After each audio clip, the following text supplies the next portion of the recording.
تو غریب آدمی سارا سب کیوں نہیں نکلتا باہر؟ دیکھیں دو چیزیں ہیں. ایک تو میں ذرا چاہ رہا تھا یہ جو ادویات مہنگی ہوئی ہیں اس پہ تھوڑا سا میں دوں.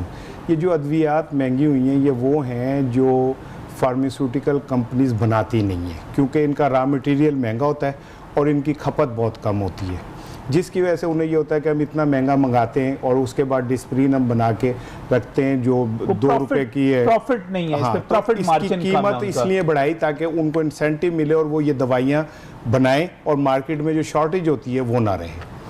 لیکن جہاں تک گیس کی بات ہے, بجلی کی بات ہے, نہیں سر اس طرح تو ہر مہنگائی کا جواز ملتا چلا جائے گا نا. میری بات سن لیجیے نا, میں نے تو اس کو ایک آپ کو بینگ جرنلسٹ میں نے اس کا بیک گراؤنڈر دیا ہے, میں نے اس کی جسٹیفیکیشن نہیں دی, میں نے بیک گراؤنڈر دیا ہے. لیکن میں جو بات کہنے لگا تھا وہ کہ لیکن بجلی کا تو کوئی جواز نہیں مہنگا کرنے کا, گیس کا کوئی جواز نہیں مہنگا کرنے کا, کوکنگ آئل مہنگا کرنے کا.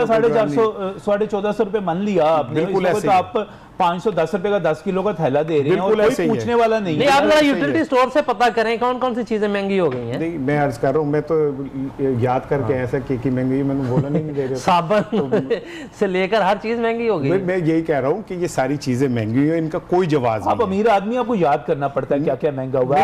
آپ سے پیسے نکلتے ہو نا اسار رانا صاحب, یہ آپ کی حکومت ہے. اسار صاحب بڑے فنکار آدمی ہیں, تیز آدمی ہیں, حکومت کو ڈیفینڈ کرنے. اس پروگرام میں میرے ساتھ پتہ کیا ہو رہا ہے, جو عوام کے ساتھ اسٹیبلشمنٹ اور سیاستدان کر رہے ہیں, نہ وہ بولن دیں نہ اے بولن دیں. عوام بیچاری کبھی ان کی سنتی ہے, کبھی وہ کہتے ہیں میری بات تو پوری سن لیں. میں کیا کہنے لگا تھا, میں کہیں پہ بھی مہنگائی کو جسٹیفائی نہیں کرتا. آپ نے ادویات کو جسٹیفائی کیا؟ نہیں, میں نے بیک گراؤنڈر کیوں دیا؟ میں نے اس کا آپ نے بیک گراؤنڈر دیا ہی اس کو جسٹیفائی کرنے کے لیے, عام آدمی کی علم کے لیے کہ اسے پتہ چلے کہ آپ پڑھ کے آئے تھے فیصل سلطان کا بیان, آپ نے جناب واقعی مشیر صحت کا بیان جو تھا بیک گراؤنڈر کے طور پہ دیا اور اس کو جسٹیفائی کہ جناب اب آپ کو ادویات ملیں گی, اس وجہ سے ہم نے مہنگی کر دی. یہ پٹرول آپ کو میسر ہوگا لیکن مہنگا ہوگا.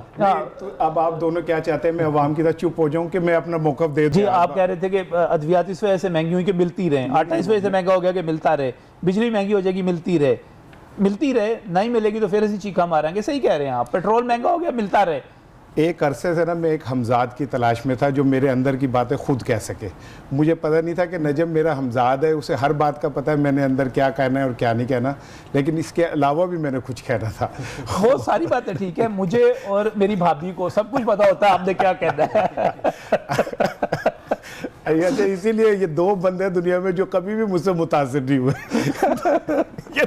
دو بندے پتہ ہوتا ہے کہ آپ نے کیا کہنا ہے. اصل بات پتہ کیا ہے نجم, on a serious note now. ہاں, میاں کی بات میں بہت وزن ہے. پاکستان میں آج تک کوئی حکومت عوامی مسائل کو ایڈریس نہ کرنے کی وجہ سے نہیں ہٹی.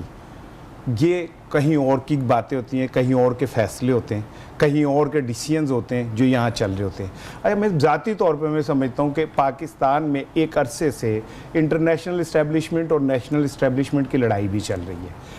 انٹرنیشنل اسٹیبلشمنٹ یہ ڈیولپ کرنا چاہتی ہے کہ پاکستانی اسٹیبلشمنٹ ہی دراصل وہ برائی کی جڑ ہے جس کی وجہ سے دنیا میں مسائل پیدا ہوتے ہیں. اس کے ٹول بنتے ہیں ہمارے اپنے بہت سارے لوگ, اس کی وہ پھر سزا بھی بھگتتے ہیں, اس کے بعد بار بار وہ اس لائن کو ٹو بھی کرتے ہیں اور کرنے کے بعد پھر سزا بھی بھگتتے ہیں.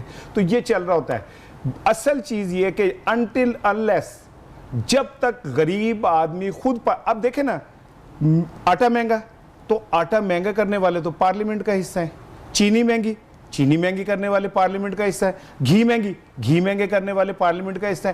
جس میں قاتل خود بیٹھ کے مقتول کے فیصلے کریں گے وہاں کبھی بھی انصاف نہیں ہوتا, کبھی بھی انصاف نہیں مل سکتا. اس وقت کوئی بڑی چیز دیکھیں میری بات سنیں, لاوا پک رہا ہے مسلسل پک رہا ہے.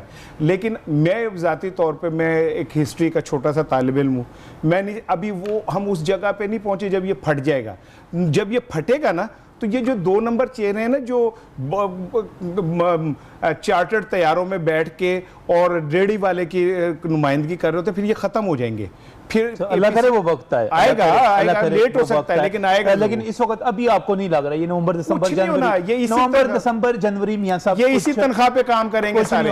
میں دیکھیں میاں نے بالکل صحیح بات کی. عمران خان صاحب کو یہ سمجھنا پڑے گا کہ وہ اینگری ینگ مین کے رول سے باہر ہیں. ایک مدبر کے طور پہ ٹھیک ہے